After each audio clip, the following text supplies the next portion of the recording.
The Grand Canyon is certainly one of the most well-known tourist sites in the United States, and we recently headed out to northern Arizona with our BMW X5 for a look at the canyon and some of the other interesting locations in the area. Since the south rim of the canyon can become very crowded in peak seasons, we decided to check out the views from the more remote north rim. A visitor's center, cabins, and campground are all available there, but because of the over 200-mile drive from the more popular south rim, it seldom gets overcrowded. Every canyon viewpoint, no matter where you are, affords unique, spectacular views of the 277-mile-long, 10-mile-wide opening in the earth. From the viewpoints on the north rim, the canyon bottom is over 5,700 feet below.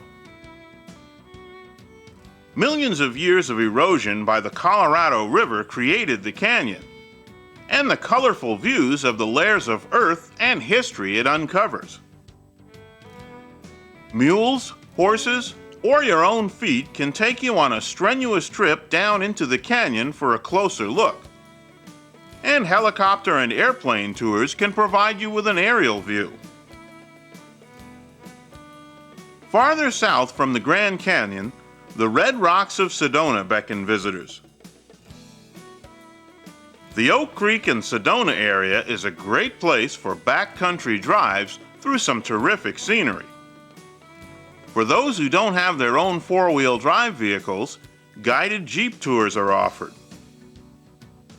In town, art galleries and unique gift shops are the big attraction.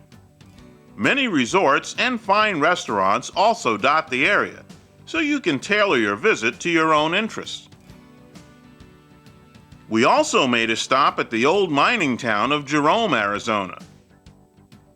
Copper mining led to a boom here, and in the late 1800s, the town grew to a population of more than 15,000 people, before turning into a near ghost town in the early 1950s.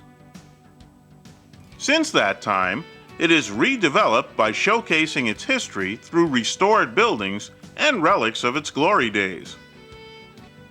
Only about 400 people live in Jerome now, but there's certainly plenty of the town's colorful past to relive.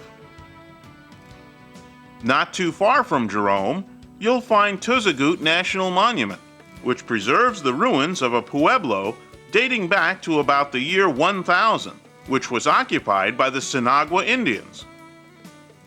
It was abandoned in the early 1400s, and now you can see the remains of more than 110 rooms of the ancient structure. Archaeologists have unearthed many artifacts there, which are on display at the Visitor Center. We're happy to say that our BMW handled the trip easily and comfortably, and wasn't fazed by the dusty and sometimes rocky back roads we traveled. Its all-wheel drive kept us on a sure footing when things got rough and slippery, and the X5's solid handling and homey interior helped make the drive even more of a pleasure. There's certainly a lot more to see and do in northern Arizona that we just didn't have time to check out this time around, but we'll certainly plan to head out that way again before too long.